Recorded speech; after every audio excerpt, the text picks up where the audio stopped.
Aos meninos, menina, como é que vocês estão?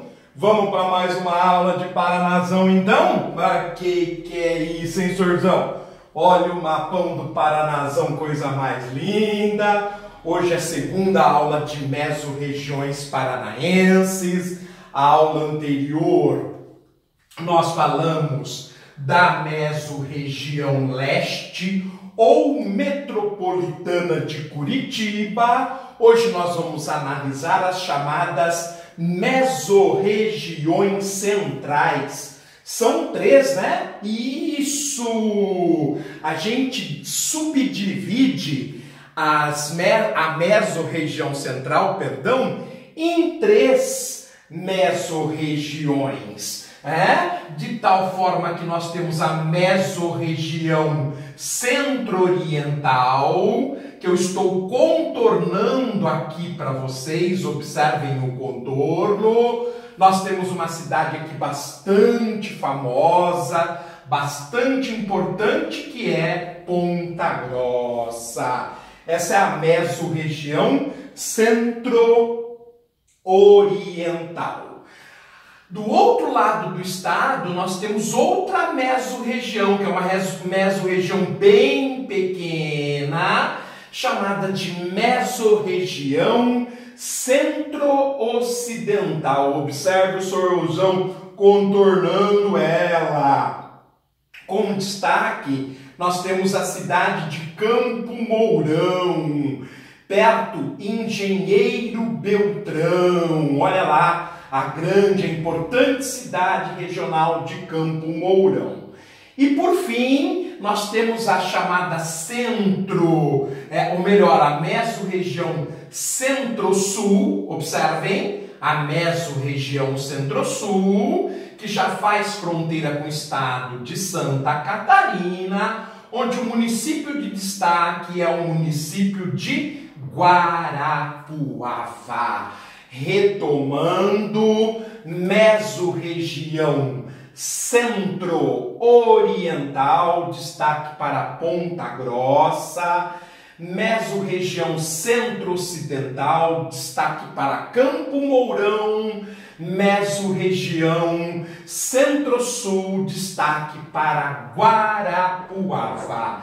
Tudo bem, pessoal? Vocês conseguiram se localizar usando o mapinha que eu deixei na lousa, muito bem contornado, desenhado e pintado na primeira aula de mesorregião. Serão várias as aulas de mesorregiões. Estão lembrados? Quando eu iniciei esse, digamos, mini curso de mesorregiões paranaenses, mas o senhorzão, ele não resiste, ele mesmo assim, ele desenha mais um mapinha, não com aquele capricho da primeira aula de mesorregiões paranaenses, mas mesmo assim eu fiz um paranazão aqui, um esboço do estado do Paraná, para que a gente possa dar essa segunda aula, que seria a aula de mesorregiões do centro do Paraná. E observem que eu divido as mesorregiões do centro do Paraná em três sub-áreas, ou mesorregiões características. A número 1, a mesorregião centro-oriental. Muito bem, observem a mesorregião centro-oriental. A número 2, que é a mesorregião centro-sul. E a número 3, que é a mesorregião centro-ocidental. Então, você conseguiu se localizar? Deu conta de se localizar? O professorzão já tinha apresentado elas no mapa do Paraná. Agora, nesse esboço que mostra essas três regiões do centro do Paraná, as mesorregiões centrais do Paraná. Muito bem, vamos caracterizar cada uma delas, pelo menos deixar aí alguma observação, alguma atividade, uma cidade principal. Vamos lá? Então vamos começar com o centro-oriental, a região que está no mapinha aqui com o número 1. Essa mesorregião, ela está bem perto do litoral, perto de Curitiba. Então ela se localiza em termos geográficos naquilo que a gente chama de segundo Planalto Paranaense. Você está lembrado que eu disse na primeira aula que eu já ia utilizar elementos físicos ou naturais, elementos humanos e elementos econômicos que depois a gente vai trabalhar com bastante detalhe. Então, na mesorregião leste ou metropolitana de Curitiba, nós vimos duas unidades de relevo: o litoral do Paraná ou Baixada Paranaense e o Planalto Paranaense, o primeiro Planalto Paranaense, onde está a cidade de Curitiba. A mesorregião centro-oriental, ela já se localiza no segundo Planalto. Qual é a diferença do primeiro para o segundo Planalto? O primeiro Planalto ele é formado por rochas muito antigas. Então a gente diz que o primeiro Planalto, onde está Curitiba, é o Planalto de rochas cristalinas. Então o Planalto de Curitiba, o primeiro Planalto, é o Planalto cristalino. Onde está a mesorregião centro-oriental já é um segundo Planalto. Ele é formado de rochas mais jovens.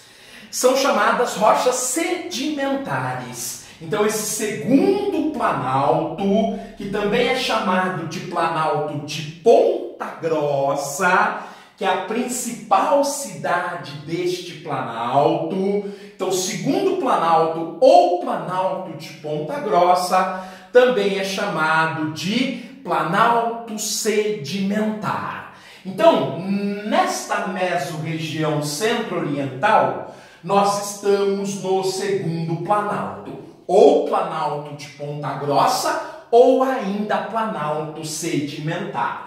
Por falar em Ponta Grossa, ela é a principal cidade deste Planalto, mas não é a única. Nós temos Castro, Jaguariaíva, uma cidade importante, uma exceção na vegetação, onde nós temos os campos. Nessa região, nós temos urânio, minério radioativo. Além de Jaguariaíva, nós temos Arapoti e Telêmaco Borba. Ok, gente? Então é um segundo Planalto bem povoado, bem ocupado e de grande destaque. Em termos de atividades econômicas, essa região ela tem um ciclo econômico muito próprio, que lá no Paraná eles chamam de tropeirismo.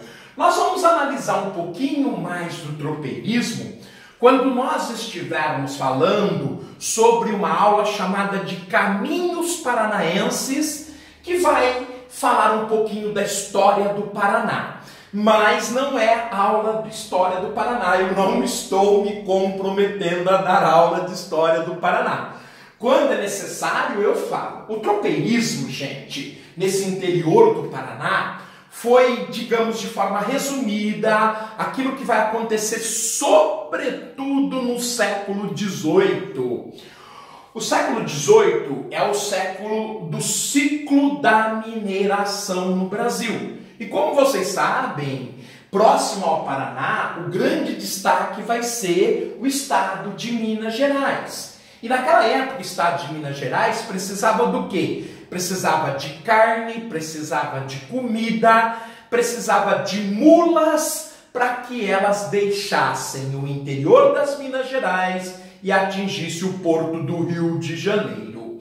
Então, o que vai acontecer? Muitos gaúchos da região dos Pampas, da campanha gaúcha, que nós já conhecemos. Por quê? Porque estudamos ela na região sul, que é uma das aulas de Geografia do Paraná. Lembra que eu estou dando em tríade? Então, primeiro Paraná puro, como hoje. A próxima aula vai ser de região sul, das festas do sul. É a segunda aula de tríade, já vai ser a terceira aula. E depois nós temos, para fechar as tríades, o Paraná Geoeconômico, que vai ser a terceira e última aula. Mas voltando aqui, se precisar, volte e conheça quem é a campanha gaúcha ou os pampas. Pois o que acontecia? Naquele período do século XVIII, se buscava cavalos, vacas, reses, novilhos, ovelhas e mulas aqui na campanha gaúcha e se chegava até as Minas Gerais para vender esses produtos que eles necessitavam para fazer o transporte para se alimentar. Como uma boiada, ela anda aí no máximo 20 quilômetros por dia. Depois dessa longa caminhada, os tropeiros, os peões de boiadeiro que transportavam as tropas iam parando. E nos lugares onde eles paravam, vão surgir várias vilas que depois vão se tornar cidades. No caso de São Paulo, por exemplo, Sorocaba surgiu do tropeirismo. Nessa região número 1, por exemplo, a cidade de Ponta Grossa. Olha que coisa interessante. Então, o tropeirismo foi a base da formação dessa região. Depois houve um grande desenvolvimento quando nós começamos a exploração da Mata dos Pinhais, da Mata de Araucária, de tal forma que no século XIX, o ciclo da erva mate, que se transformou em um produto muito consumido no Brasil e fora do Brasil, e no século XX, o ciclo da madeira. Aqui nós temos a araucária, ou pinheiro do Paraná, ou ainda pinos, mas nós temos outras madeiras, como o cedro, o ipê, a imbuia. Então, gente, esses 3 itens que estão escritos na lousa ajudaram a ocupação dessa porção centro-oriental do Paraná. O tropeirismo no século XVIII, o ciclo da erva mate no século XIX e o ciclo da madeira no século XX. Outra característica que nós não podemos nos esquecer desta região,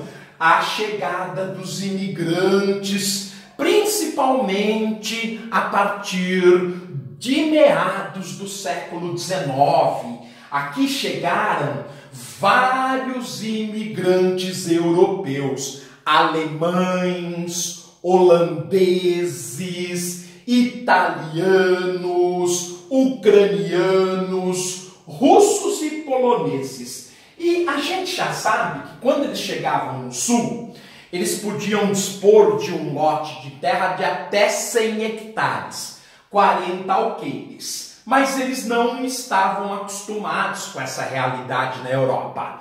Tanto que a maior fazenda da Europa Ocidental, ela tem 88 hectares. Minha mãe do céu! Eles chegavam aqui para receber até 40 alqueires. Claro que eles não tinham capacidade de lidar e nem conhecimento para lidar com uma área tão grande. O que eles faziam? Eles vão instalar pequenas propriedades rurais, o que era algo bastante excêntrico num país formado por grandes propriedades rurais. E essas propriedades rurais, elas buscam a autossuficiência. Elas buscam não depender de ninguém. É aquilo que a gente chama de fazendas mistas, muito marcantes na paisagem do sul do Brasil, ou mixed farming, né? Onde você produz tudo que é necessário para não depender da outra fazenda, para não depender da outra cidade. Essas pequenas propriedades rurais de imigrantes europeus até hoje se destacam na região. Perto do município de Castro, nós temos outro município chamado Carambeí. Carambeí, ele é muito marcado pela arquitetura holandesa, pelo costume, até parte da língua, da cultura, é marcantemente holandesa. E esses pequenos proprietários holandeses, eles formaram muitas cooperativas de laticínios, que pode-se dizer que foi a quarta atividade econômica da mesorregião centro-oriental. A primeiro o tropeirismo, século XVIII, século XIX, o ciclo da erva mate, início do século XX, nós temos o ciclo da madeira, mas nós temos também, entre o fim do século XIX e o início do século XX, neste caso, nesta região, marcantemente os holandeses, batavos ou flamengos. Holandês pode ser chamado de batavo e de flamengo. Então esses holandeses, eles instalaram aqui várias cooperativas de laticínios. Muito bem, gente. Só para encerrar então o centro-oriental, hoje a cidade de Ponta Grossa, que é o grande destaque da região centro-oriental, ela tem várias indústrias, só que essa indústria está ligada fundamentalmente ao campo. Portanto, ao agronegócio, à indústria alimentícia e à produção de bebidas.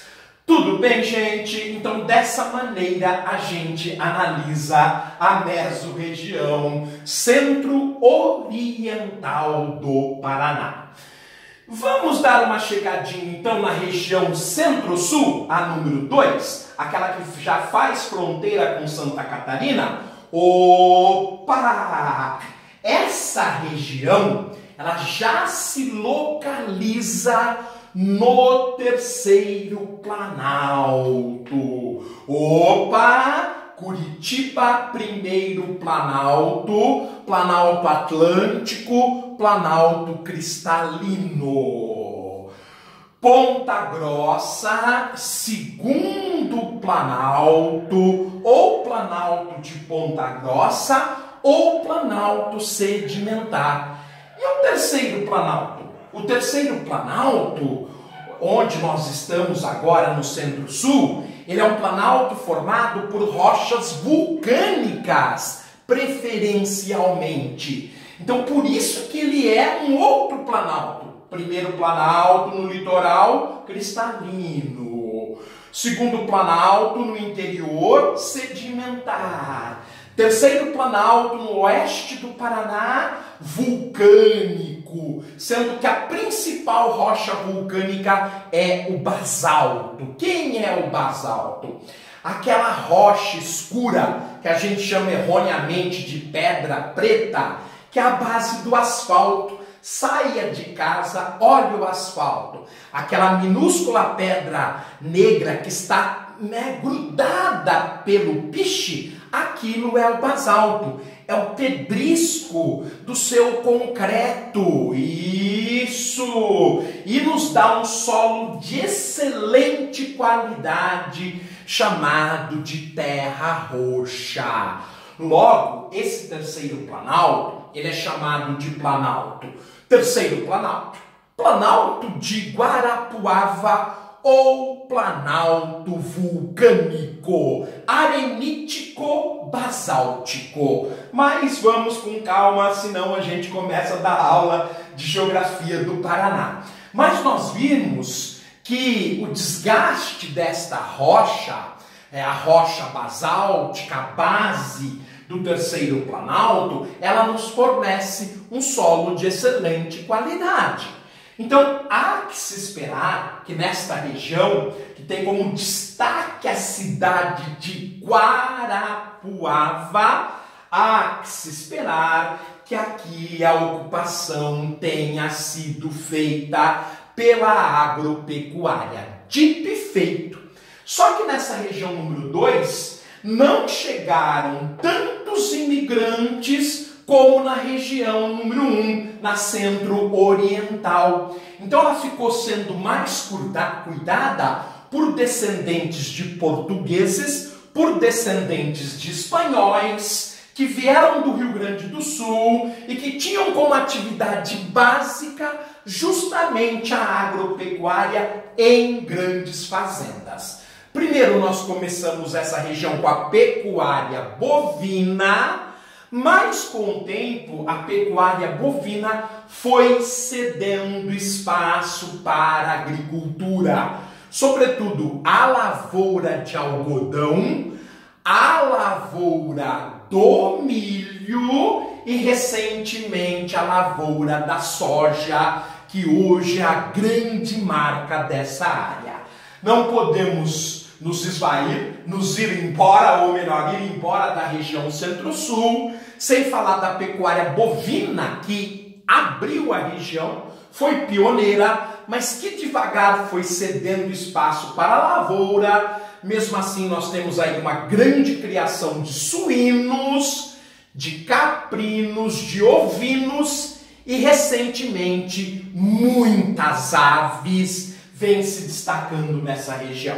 Outro destaque importante, nós temos ao sul desta área o Rio Iguaçu, com grandes usinas hidrelétricas. Então é uma área onde vem se desenvolvendo recentemente a produção de energia. Outro destaque aqui é o agroturismo e o ecoturismo no Vale do Rio Iguaçu e dos seus afluentes. Muito bem, gente, vamos deixar então o centro-sul do Paraná, vamos fechar a região central com a parte centro-ocidental do Paraná. Pela localização, dá para perceber que a região centro-ocidental também está no Terceiro Planalto. Como é que se chama esse planalto mesmo, gente? Planalto de Guarapuava, ou ainda de Terceiro Planalto, ou também Planalto arenítico-basáltico. Em termos de geografia do Brasil, este Terceiro Planalto é o famoso Planalto Meridional, onde se encontra o oeste do estado de São Paulo. Eu estou dando aula da cidade de Garça, a 420 quilômetros a oeste da capital, logo eu me encontro no Terceiro Planalto. Como é que ele é chamado no estado de São Paulo? Planalto Ocidental Paulista, o POP. Planalto Ocidental Paulista. Portanto, gente, ele tem vários nomes. Aqui no Paraná, na área 3, centro-ocidental, eu estou no Terceiro Planalto, Planalto de Guarapuava ou Planalto Arenítico-Basáltico. Quem se destaca nessa região? A principal cidade é Campo Mourão, no centro da mesorregião centro-ocidental, e ao norte, na fronteira com o Arco Norte, Engenheiro Beltrão. Então, na mesorregião centro-ocidental, Campo Mourão e Engenheiro Beltrão se destacam. Quais atividades foram importantes para a formação dessa região? A agricultura familiar, inicialmente de subsistência, arroz, feijão, milho e mandioca. Hoje, essa região, ela vem cedendo espaço para o agronegócio, para a agroindústria. Então, infelizmente, as propriedades menores têm cedido espaço para as propriedades maiores. Nós temos um processo de concentração fundiária, urbanização, porque a agroindústria, apesar de usar a matéria-prima do campo, ela faz o processamento nas cidades. Então nós estamos tendo um êxodo rural bem marcante nesse coração norte do Paraná. E hoje nós estamos vendo o avançar da cana-de-açúcar, da laranja e da soja. Então, com arroz, feijão, milho e mandioca, para cana-de-açúcar, para a laranja e para a soja. No século XIX, essa região, que apesar de não ter muitas marcas da Mata das Araucárias ou Mata dos Pinhais. E por quê? Porque essa é uma região de transição entre o clima subtropical, centro-sul do Paraná, e o clima tropical do norte do Paraná. Ou seja, nessa região nós temos uma mistura de árvores, de duas florestas, da Mata dos Pinhais e da mata tropical. Então a abundância de madeira nobre, tanto da tropical quanto da Mata dos Pinhais, ela está mais espalhada, ela não está concentrada, porque é uma região de transição, de mistura de climas, de transição de vegetação. Então há outras áreas onde você tem ou a mata tropical pura ou a Mata dos Pinhais. Então ela não é tão boa assim para ser explorada. Mas existe muita erva mate, o Ilex paraguaiensis, que é o nome da erva mate, muito consumida no Brasil e no mundo no século XIX, no início do século XX e hoje ainda muito consumida no sul do Brasil. Paranazão é um estado que faz muito uso. A erva mate é um arbusto, né? Uma árvore de pequeno porte, até 5 metros de altura, onde se obtém uma bebida quente, típica do sul, chimarrão, e uma bebida com água fria, que conquistou o coração dos gaúchos que migraram para o Mato Grosso do Sul, Mato Grosso, o famoso tererê ou tereré. Ok, gente? Houve um período de ciclo da madeira, né? Porém não tão destaque quanto, por exemplo, a mesorregião centro-oriental, devido à mistura, à transição. Deixa eu falar uma coisa para vocês, para a gente encerrar. Inclusive, essa área número 3, que é de transição, é aquilo que os paranaenses chamam de floresta subtropical.